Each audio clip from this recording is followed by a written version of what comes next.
Hi, it's great to be here. Thank you so much for doing this forum.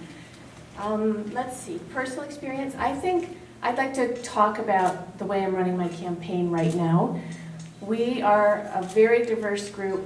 I think if you look at all the staff, consultants, and folks who are on my campaign cabinet, there's one straight white guy, and he's my husband. I think we've done a really good job expressing our values around sharing power across race and class and geography and gender and sexual orientation in the way we're running this campaign, because we are really committed to inclusion and to listening and to sharing power, recognizing that that's one of the key things that has to change in our city.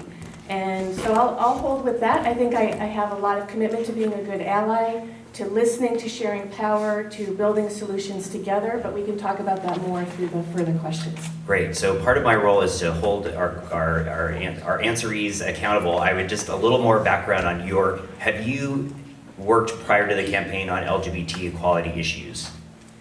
No, I'm a just person who's focused on equity in our society, and a lot of the work I've done around housing affordability and around how do we build an economy that shares prosperity with everyone is very mindful that people in the LGBTQ community get discriminated against more than others, and I want to point to that in the solutions I've developed. So in the work I've done as a civic leader and an activist, it's always been forefront and integrated into the work, but particularly in the specifically working in those issue areas, less so. Okay, thank you.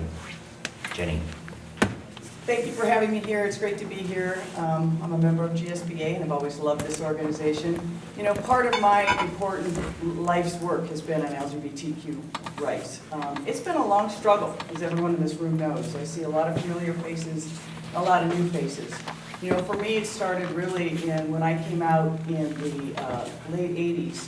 And we were in the midst here of a full-blown AIDS crisis and went to far too many funerals for our friends. And access to health care was denied to gay men and then to gay women. And we knew that, you couldn't see a dentist, you couldn't get help. Bailey Boucher was set up not just as a goodwill thing, but because there really was no place for gay men who were dying of AIDS to be. So we fought on that front for access to health care.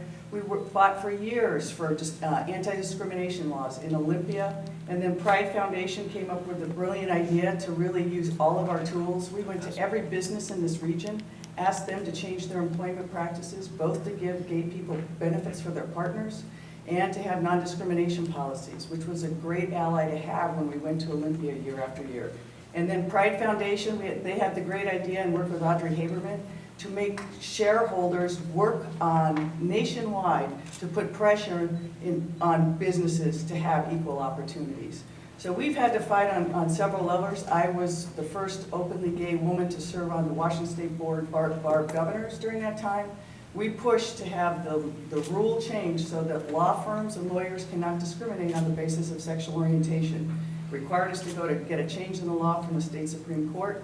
We did it, we were successful.